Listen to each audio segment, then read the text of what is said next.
Bismillahirrahmanirrahim. Assalamu alaikum, dear students. This is Imran sir from FEI. This is your ninth class political science chapter number third electoral politics.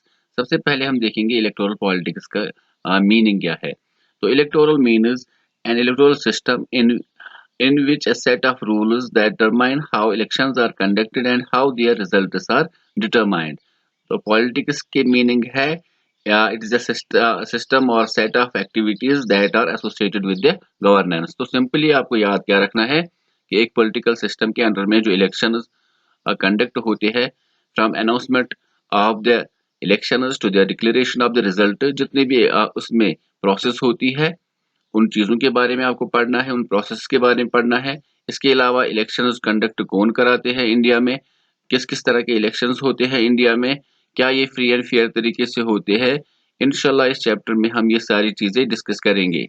तो सबसे पहला जो आपका topic है वो एक एग्जाम्पल ली गई है स्टेट लेजिस्लेटिव असेंबली इलेक्शंस की, चौधरी देवीलाल एंड लोकदल पार्टी।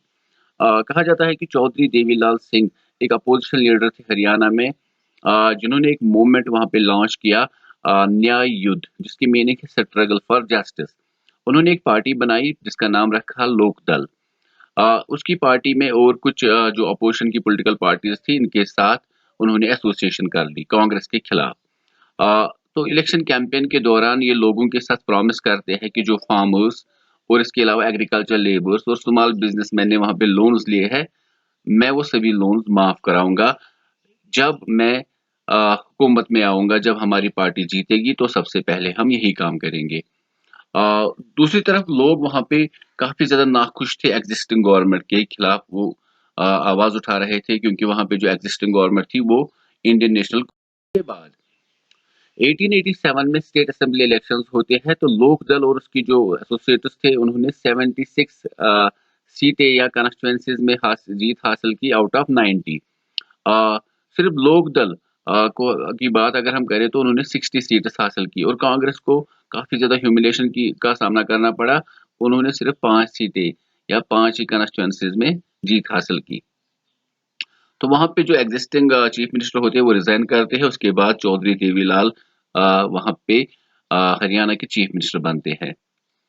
उनकी जो गवर्नमेंट थी उन्होंने जो कहा था कि हम लोन्स वगैरह माफ करेंगे स्मॉल फार्मर्स, एग्रीकल्चर लेबर्स और स्मॉल बिजनेसमैन के, तो उसमें कुछ इश्यूज आ गए क्योंकि जो बैंक्स ने लोन्स दिए थे वो आरबीआई गाइडलाइंस के तहत चलती है। तो कांग्रेस ने पहले ही लोगों को अवेयर कराया था कि ये किसी चीफ मिनिस्टर के पास पावर नहीं है इतना कि वो इतने सारे लोन्स वगैरह माफ करे। उनकी पार्टी ने वहां पे 4 साल तक हुकूमत की। उसके बाद जब अगला इलेक्शन हुआ 1991 में, तो कांग्रेस ने वहां पे फिर से जीत हासिल की और वापस गवर्नमेंट बनाई। और 1989 में, उससे पहले ही अगर हम बात करें, तो वहां पे चौधरी देवीलाल सिंह जो थे वो इंडिया की डिप्टी प्राइम मिनिस्टर बनते हैं।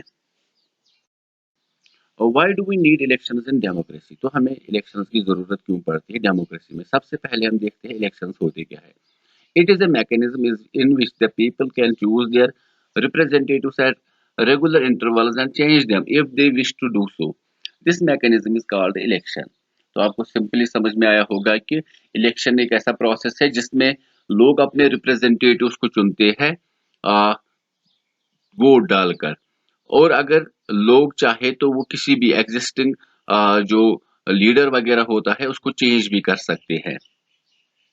अगर हम देखें, इंडिया एक बहुत बड़ी कंट्री है। इंडिया की कुछ स्टेट्स ऐसी है, जैसे कि महाराष्ट्र, उत्तर प्रदेश वगैरह की बात करेंगे तो उनका जो एरिया और पॉपुलेशन है वो यूरोपियन कंट्री से बड़ी है। तो ये पॉसिबल ही नहीं है कि यहाँ के सभी लोग एक साथ बैठेंगे और सारी डिसीजंस वगैरह उनके बारे में बात करेंगे। तो लोग खुद ये डिसीजंस नहीं ले सकते हैं और ना ही लोगों के पास उतना टाइम या नॉलेज है कि वो सभी डिसीजंस या बाकी चीजों के ऊपर डिस्कस वगैरह करे। तो यहाँ पे क्या होता है, तो मोस्ट डेमोक्रेसीज में रूल किया जाता है रिप्रेजेंटेटिव्स के जरिए। तो लोग यहाँ पे इंडिया में भी और बाकी डेमोक्रेटिक कंट्रीज में खुद रूल नहीं करते हैं, तो on behalf of the people उनके रिप्रेजेंटेटिव्स रूल करते हैं। तो लोगों को काम क्या है, लोगों का काम यह है कि उनको अपने रिप्रेजेंटेटिव चुनने हैं इलेक्शंस में। Elections are essential in every democracy. तो इलेक्शंस बहुत जरूरी है हर एक democratic country. In an election voters make many choices. Election में लोगों के पास मतलब जो चॉइसेस होती है, किस लीडर को चुनेगी, किस मेंबर को चुनेंगे वो ये चीजें जहन में रखते हैं।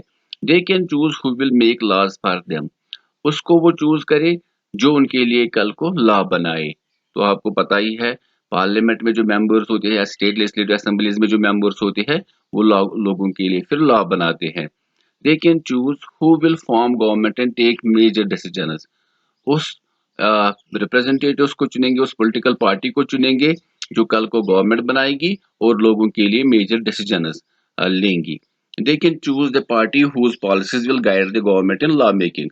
तो हर एक पॉलिटिकल पार्टी की अपनी पॉलिसीज होती है, तो वो अपनी पॉलिसीज के जरिए गवर्नमेंट को गाइड करेगी लॉ मेकिंग में। What makes an election democratic. तो कौन सी चीजें इलेक्शन को डेमोक्रेटिक बनाती है, या हम कह सकते हैं फीचर्स ऑफ डेमोक्रेसी क्या होते हैं। Everyone should be able to choose. इसका मतलब ये है कि हर एक इंसान के पास एक वोट होना चाहिए और हर वोट का वैल्यू इक्वल होना चाहिए। ऐसा नहीं होना चाहिए कि कोई अमीर है कोई गरीब है उनके वोट में कोई फर्क है, या किसी के पास फॉर एग्जांपल पॉलिटिकल पावर है या किसी के पास नहीं है। तो ऐसा नहीं है। हमारी कंट्री में जितने भी लोग हैं जो 18 साल के ऊपर है, चाहे वो अमीर है गरीब है, चाहे किसी भी कास्ट से है, चाहे किसी भी रिलीजन से है, चाहे उनका जेंडर कुछ भी हो, तो सभी के पास एक वोट है और हर वोट का वैल्यू इक्वल है। There should be something to choose. जैसा हमने चाइना की मिसाल दी थी पिछले चैप्टर में, तो चाइना में एक ही पॉलिटिकल पार्टी है, major political party communist party of China. उसके अलावा भी वहाँ पे कुछ छोटी बड़ी पार्टीज है, लेकिन जब वो उनमें से कोई भी लीडर इलेक्शन में खड़ा होता है तो उनको परमिशन लेनी पड़ती है कम्युनिस्ट पार्टी ऑफ चाइना से। तो इंडिया में अगर हम देखें तो the parties and candidate should be free to contest. कोई भी पॉलिटिकल पार्टी या कोई भी कैंडिडेट अगर इलेक्शन में खड़ा होना चाहता है तो उसको आज़ादी देनी चाहिए कि वो इलेक्शन में खड़ा हो, ताकि लोगों के सामने, वोटर्स के सामने चॉइसेस हो कि वो किसको चुने। The choices should be offered eight regular intervals. तो हर फॉर एग्जांपल जब इलेक्शंस होते हैं इंडिया में, चाहे लोकसभा इलेक्शन हो या स्टेट लेजिस्लेटिव असेंबली इलेक्शन, तो हर 5 साल के बाद इलेक्शंस होते हैं। तो ये इलेक्शंस रेगुलरली होने चाहिए। ऐसा ना हो कि एक बार हमने किसी रिप्रेजेंटेटिव को चुना उसके बाद वो जवाबदेह नहीं रहेगा, वो हमेशा के लिए रूल करेगा। नहीं, उसके दिल में डर बना रहना चाहिए कि अगर 5 साल तक मैंने अच्छा काम नहीं किया तो 5 साल के बाद जब फिर से इलेक्शन होंगे तो लोग मुझे हराएंगे। Elections could be should be conducted in free and fair manner. तो इलेक्शंस जो होने चाहिए वो साफ सुथरे तरीके से होने चाहिए। वही लोग जीतने चाहिए, वही रिप्रेजेंटेटिव जीतने चाहिए जिनको लोगों ने चूज किया। ऐसा ना हो कि इलेक्शंस में गड़बड़ी करके कोई और जीते, तो इससे लोगों का विश्वास जो है वो इलेक्शंस पर से हट जाएगा। Is it good to have political competition. क्या पॉलिटिकल कंपटीशन होना चाहिए।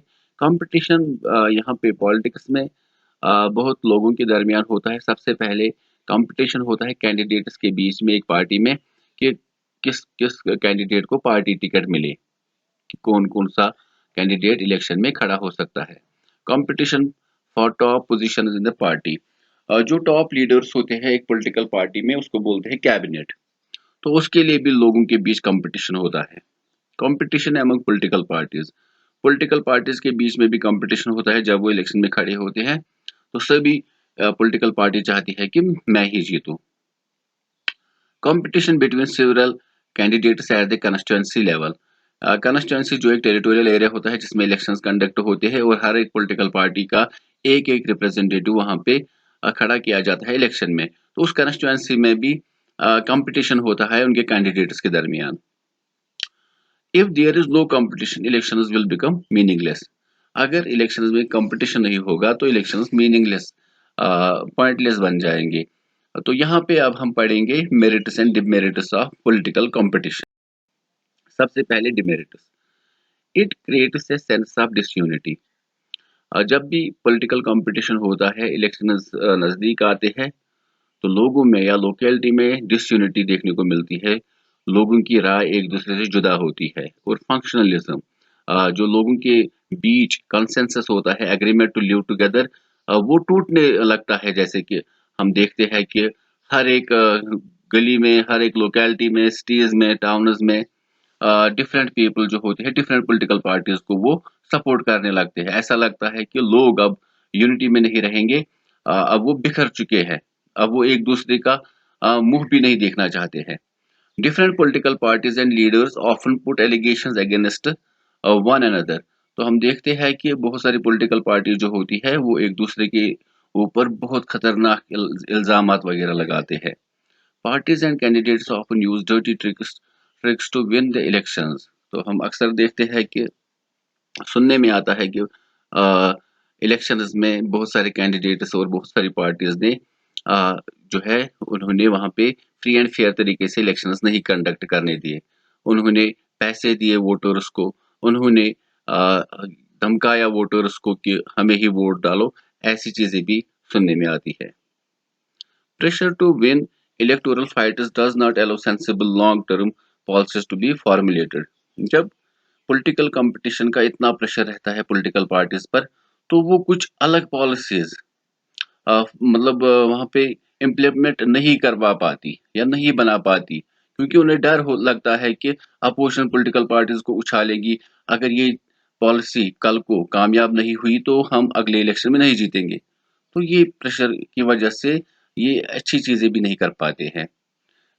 इसके अलावा कहा जाता है कि some good people who may wish to serve the country do not enter this field. कुछ लोग जो अच्छे होते हैं वो समझते हैं कि politics is a dirty game, तो हमें इसमें उतरना ही नहीं है। लेकिन दूसरे तरीके से अगर हम देखें तो उनकी ये सोच बहुत गलत है। एक्चुअली में जब तक अच्छे लोग पॉलिटिक्स में नहीं आएंगे तो कल को उनको कोई हक नहीं है किसी पॉलिटिकल पार्टी या पॉलिटिकल लीडर के बारे में बोलने का। Merits of political competition। Regular election competition provides incentives to political parties and leaders। तो political parties और उनके leaders को 5-5 साल के बाद समझ में आता है कि उनका काम सही रहा कि गलत रहा। उनको एक तरफ से जिस तरह से स्टूडेंट्स एग्जाम देते हैं उसके बाद रिजल्ट निकलता है, तो ये उनके लिए एक रिजल्ट होता है। They know that if they raise issues that people want to be raised, their opportunity, popularity and chance to of victory will increase in the next election। दूसरा, पॉलिटिकल लीडर्स और पार्टीज अगर वैसे issues raise करेगी, वैसे issues को उठाएगी जो लोग चाहते हैं, तो उनकी पॉपुलैरिटी भी बढ़ सकती है और उन्हें पता है कि उनके चांसेस भी अगले इलेक्शन में जीतने के ज्यादा बढ़ जाएंगे। If any party is motivated only by desire to be in power, even then it will be forced to serve the people। अगर कोई पॉलिटिकल पार्टी सिर्फ पावर की लालच में इलेक्शंस में आई है, उन्होंने जीत हासिल की है और उसके बाद लोग उनको मजबूर करते हैं कि वो लोगों के लिए अच्छे काम करे। क्योंकि अगर किसी को लालच भी होगी कि मैं सिर्फ पावर मतलब हासिल करना चाहता था, मैं सिर्फ हुकूमत करना चाहता था, लोगों के लिए मेरे दिल में कोई जगह नहीं है, मैं उनके लिए कुछ करना नहीं चाहता था, लेकिन उसको भी मजबूर किया जाता है क्योंकि क्योंकि उसके पास भी उसको भी पता है कि 5 साल के बाद जब इलेक्शंस होंगे तो लोग मुझसे सवाल पूछेंगे, लोग मुझे वहां पे हराएंगे, वो मुझे वोट नहीं देंगे। इसलिए वो भी मजबूर होता है कि मैं लोगों के लिए कुछ ऐसे काम करूं ताकि वो अगली बार भी मुझे जिता सके। Political competition may cause division and ugliness, but it finally helps us to force political parties and leaders to serve people। तो अक्सर हम देखते हैं पॉलिटिकल कंपटीशन जब इलेक्शंस होते हैं तो हमें न्यूज़ चैनल्स या लोगों के जो गुस्से वगैरह, या हम देखते हैं कि बहुत सारी डिस्कशंस वगैरह होती है, उनसे लोगों का दिल जो है थोड़ा सा दुखी होता है कि मतलब इतनी लालच वगैरह क्यों आ गई है इस मतलब पॉलिटिक्स में या डेमोक्रेसी में। मगर साथ ही ये पॉलिटिकल पार्टीज और लीडर्स सर्व करते हैं लोगों को, क्योंकि उनको डर लगा रहता है कि हम ये पॉलिटिकल कंपटीशन जीतेंगे या नहीं जीतेंगे। तो इंशाल्लाह इसके आने वाले टॉपिक्स मैं अगले वीडियो लेक्चर में दूंगा। तो अगर आपको कोई भी क्वेरी वगैरह हो इस टॉपिक के रिलेटेड तो आप अपने व्हाट्सएप ग्रुप में, जो आपके क्लास का ग्रुप है, उसमें वो पूछ सकते हैं। स्टे सेफ, फी अमानिल्लाह।